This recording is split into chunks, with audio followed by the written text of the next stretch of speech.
This coming Sunday is the 8th Sunday after Pentecost, or proper 11. The gospel text that we will be contemplating today is Matthew 20, verses 1 to 16. It is another parable that Jesus tells his disciples to teach them about the kingdom of heaven, or as Will Gaffney translates it, the realm of the heavens. Matthew keeps wanting to show us what this realm of heaven looks like.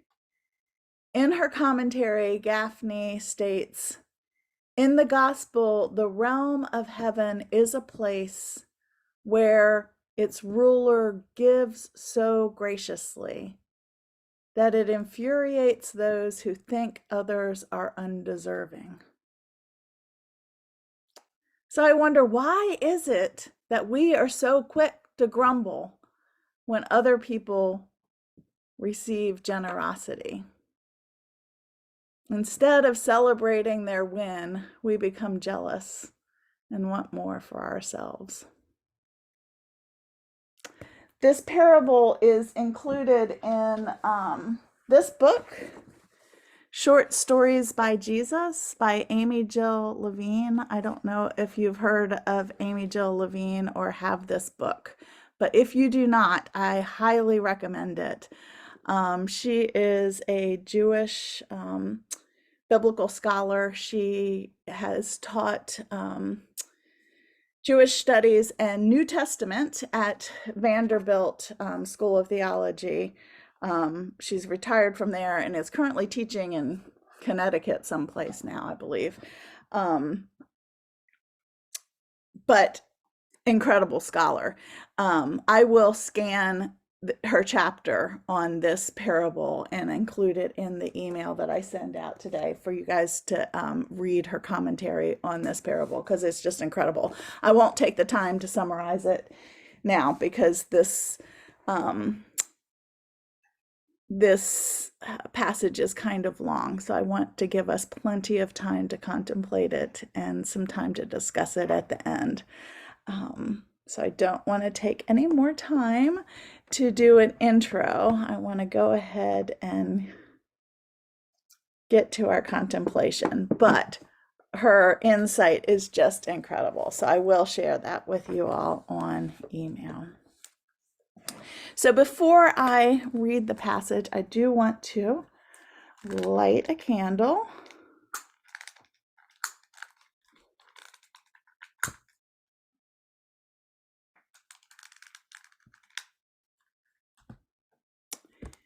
And invite us to just pause for a moment to rest in God's presence. And I'll pray for these graces. To know Jesus more intimately. To love him more intensely. And to follow him more closely. Matthew 20, verses 1 to 16. Jesus said, "The realm of the heavens is like a landowner who went out in the morning to hire laborers for a vineyard. Agreeing with the laborers for the customary denarius a day, the landowner sent them into the vineyard. The landowner went out about 9 o'clock and saw others standing in the marketplace idle. And the landowner said to them, 'You all also go into the vineyard, and I will give you what is right.' Then they departed. Again, the landowner went out and did the same, about the 6th hour, noon, and about the 9th hour, 3 in the afternoon. Then, about the 11th hour, 5, the landowner went and found others standing around and said to them, "Why are you all standing here idle all day?" They said, "Because no one has hired us." The landowner said to them, "You also go into the vineyard."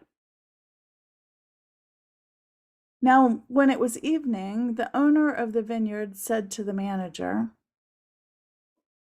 "Call the laborers and give them their pay, beginning with the last group, then the first group." When those hired at the 11th hour, 5 in the evening, came, each received a denarius. Now, when the first came, they thought they would receive more. But each of them also received the same denarius. Receiving it, they grumbled against the landowner. They said, "These worked only 1 hour, and you have made them equal to us, who have borne the burden of the day and the scorching heat." But the owner of the vineyard replied to one of them, "Friend, I have done you no wrong. Did you not agree with me for a denarius? Take what is yours and go. I chose to give to this last what I gave to you. Do I not have the right to do what I choose with what is mine? Or are your eyes envious because I am generous?" Thus, the last will be first, and the first will be last. Word of God, word of life.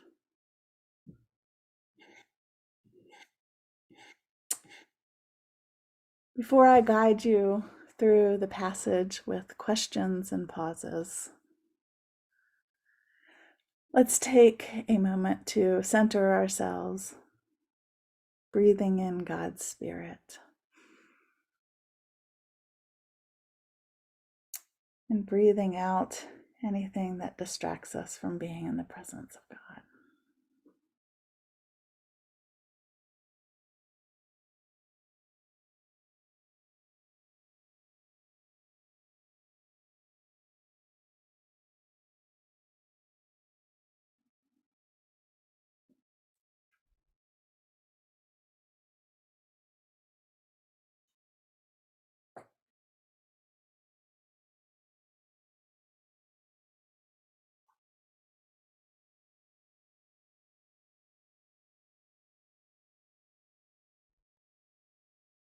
I pray again for our graces to know Jesus more intimately, to love him more intensely, and to follow him more closely. I invite you to enter the story. Jesus said, "The realm of the heavens is like a landowner who went out in the morning to hire laborers for a vineyard." Imagine yourself in the presence of this landowner, preparing to leave his vineyard in the early morning hours, to walk into the city, to find people to harvest his grapes.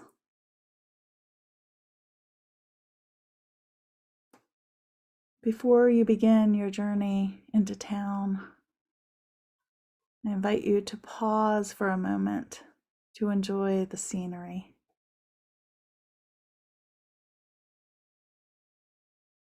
What does the vineyard look like as the sun just begins to rise?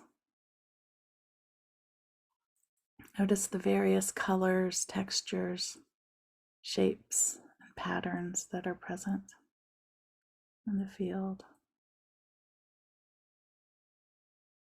What sounds do you hear? What do you smell?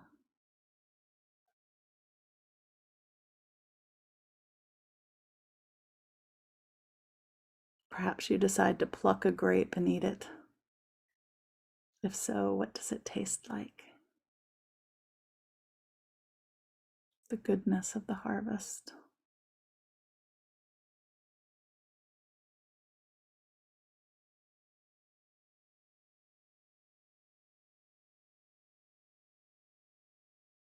Now I invite you to turn your attention to the landowner. What does the landowner look like? What facial expression and body posture does he present as he walks into town, preparing to find workers?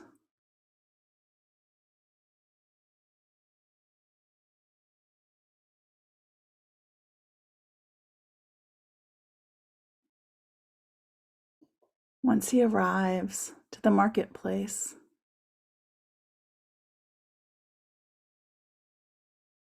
how does he greet the potential employees?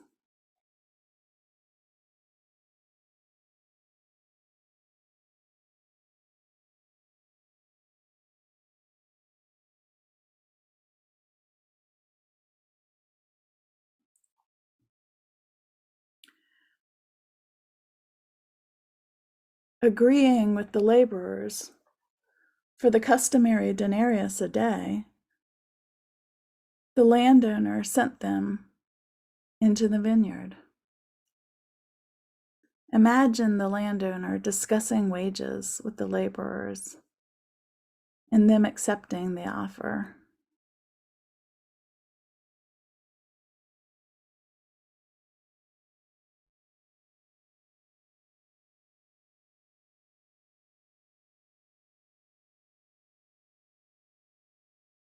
Consider the notions of fairness and justice represented in this transaction.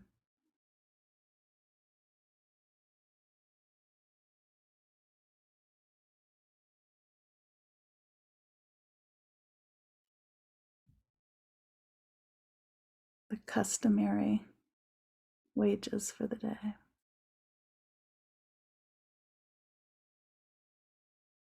As you watch the laborers walk toward the vineyard, how are you feeling?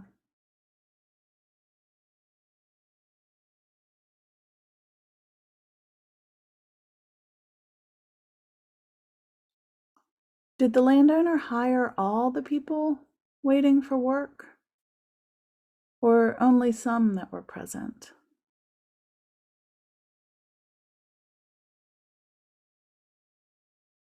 Perhaps some of the people waiting for work go to work in other fields, or maybe they go to work in other kinds of work.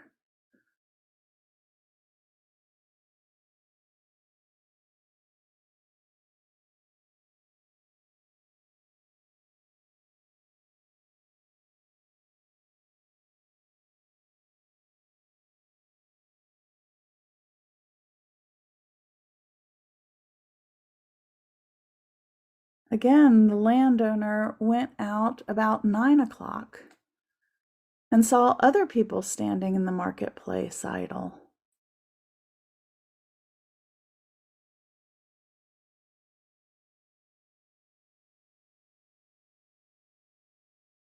What do you notice about these people?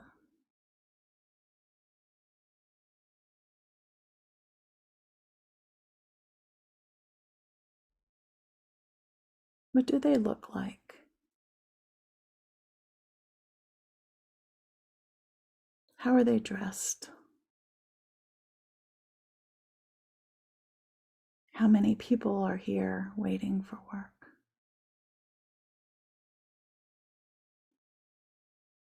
Imagine what it would be like to stand in a market square waiting for work.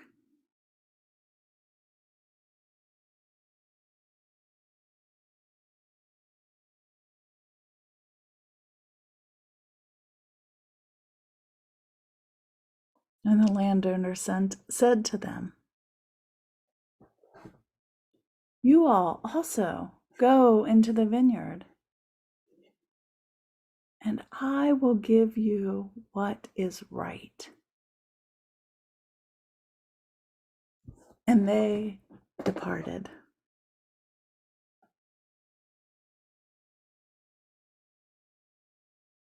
How do the people react to this opportunity to work?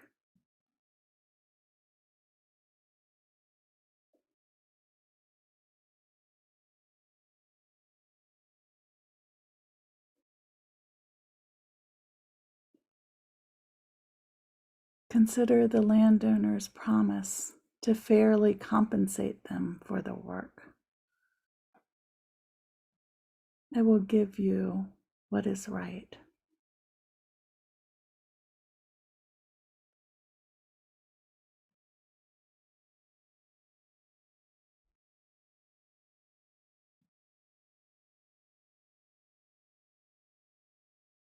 How might they be feeling knowing that they're going to work in the field of an honest landowner?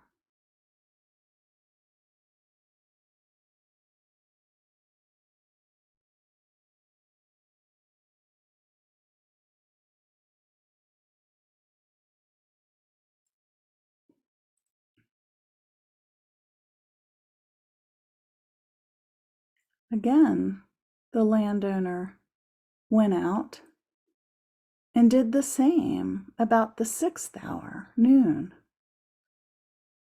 and about the 9th hour, 3 in the afternoon.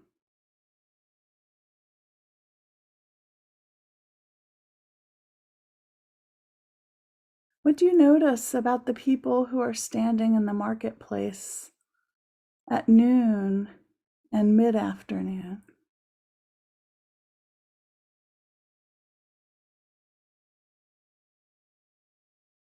What do you suppose prevented them from coming to the labor line earlier in the day?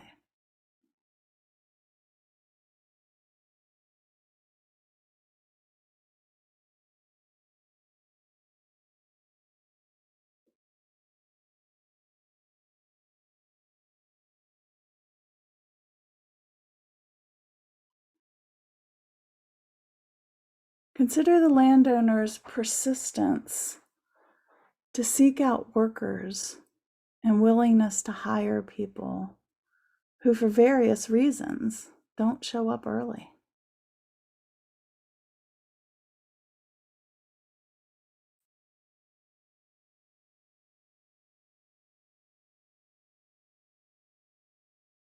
Consider how much time and effort the landowner has spent traveling between the vineyard and the marketplace for these 4 trips.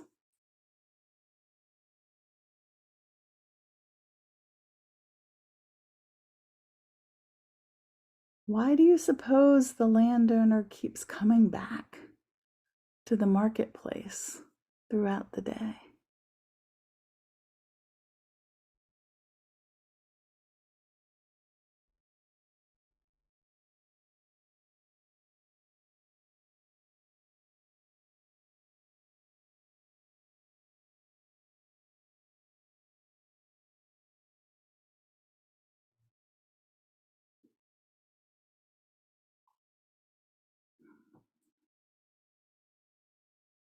Then, about the 11th hour, 5, the landowner went out, found others standing around. What do these people look like?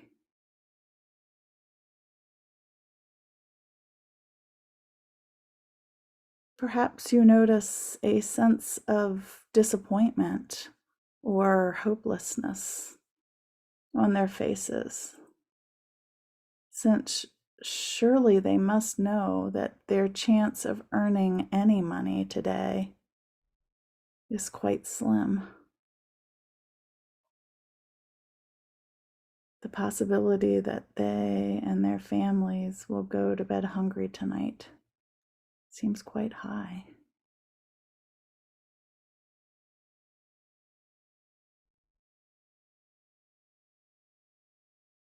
And the landowner said to them, "Why are you all standing here idle all day?" They said, "Because no one has hired us."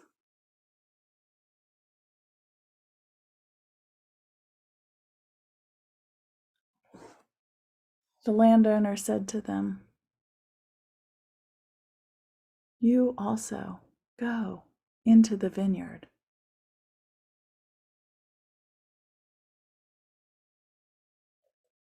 How do these people react to being seen and chosen so late in the day?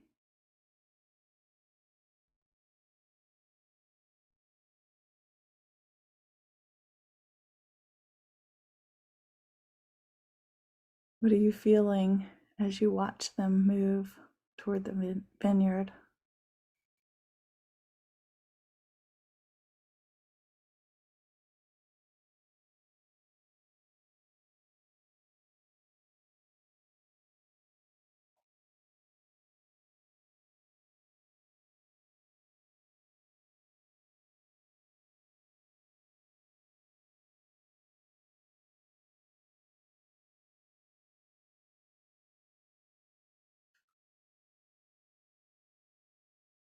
Now, when it was evening, the owner of the vineyard said to the manager,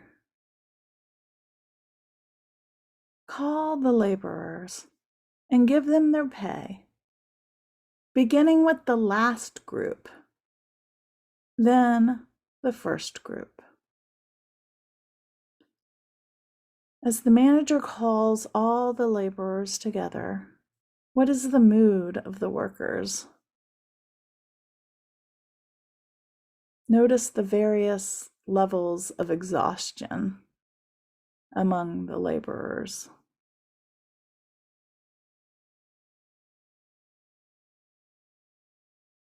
Perhaps the workers hired first go to the front of the line expecting to be paid first so they can leave, go home and rest.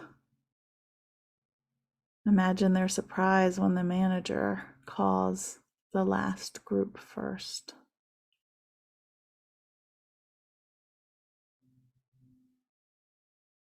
When those hired at the 11th hour, 5 in the evening, came, each received a denarius.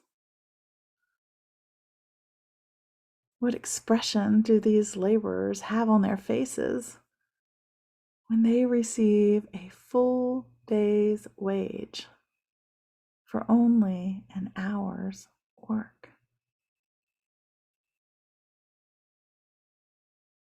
Imagine the mixture of emotions they may be experiencing.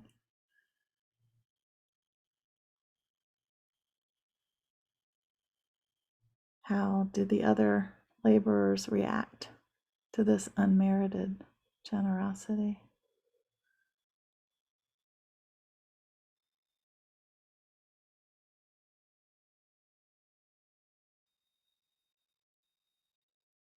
Now, when the first came, they thought that they would receive more. But each of them also received the same denarius. Receiving it, they grumbled against the landowner. They said, "These last worked only 1 hour, and you have made them equal to us who have borne the burden of the day and the scorching heat." Observe the disappointment and grumbling of the first group of laborers. as feelings of frustration and perhaps even injustice well up inside of them. What thoughts and emotions arise within you as you witness their reaction?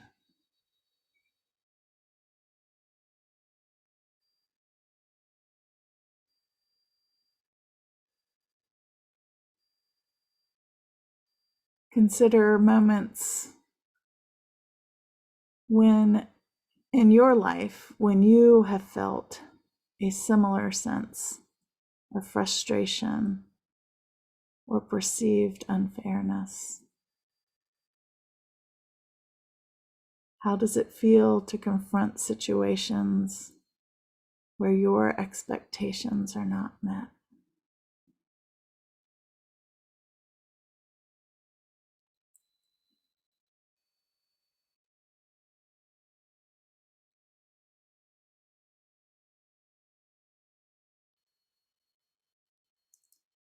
But the owner of the vineyard replied to one of them, "Friend, I have done you no wrong. Did you not agree with me for a denarius? Take what is yours and go. I choose to give to this last what I gave you. Do I not have the right to do what I choose with what is mine? Or are your eyes envious because I am generous?"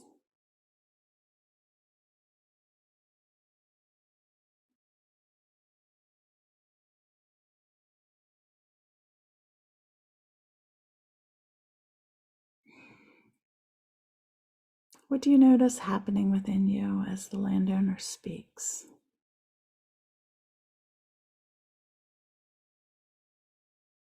Reflect on the wisdom and generosity of the landowner's words.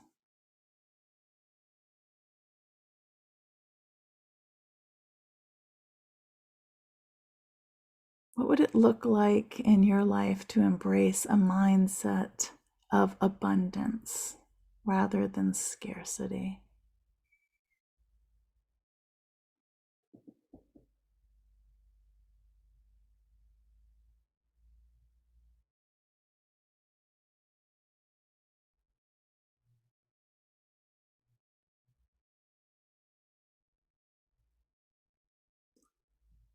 How can you cultivate an attitude of gratitude and celebrate when others receive blessings and mercies?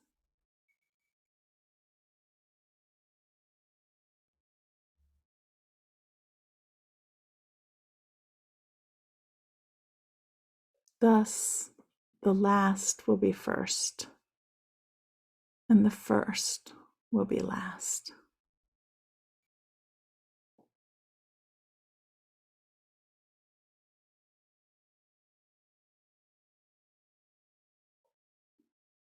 Reflect on what Jesus might mean by this statement.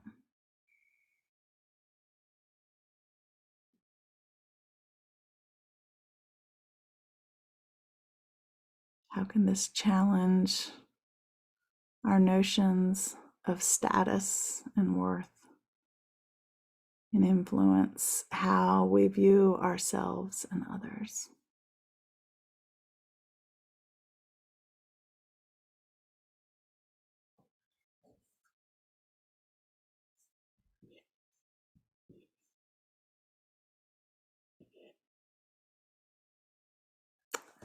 I invite you to spend the next 10 minutes in a colloquy with the divine, to speak with God about what you experienced during the contemplation.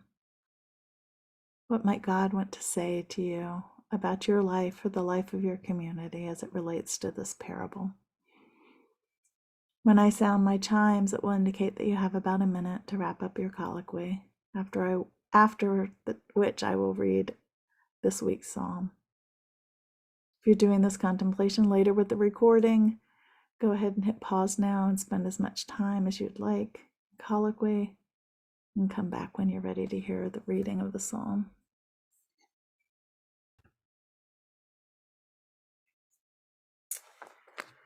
Our psalm this week is Psalm 99.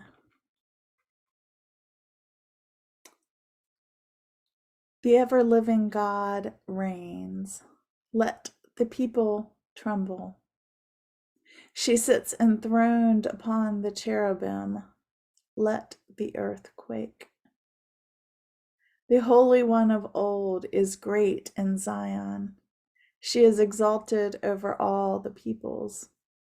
Let them praise your great and awesome name. Holy is she. Mighty Majesty, lover of justice. You have established equity. You have executed justice and righteousness among the descendants of Rebekah. Extol the mother of creation, our God. Bow down and worship at her footstool. Holy is she.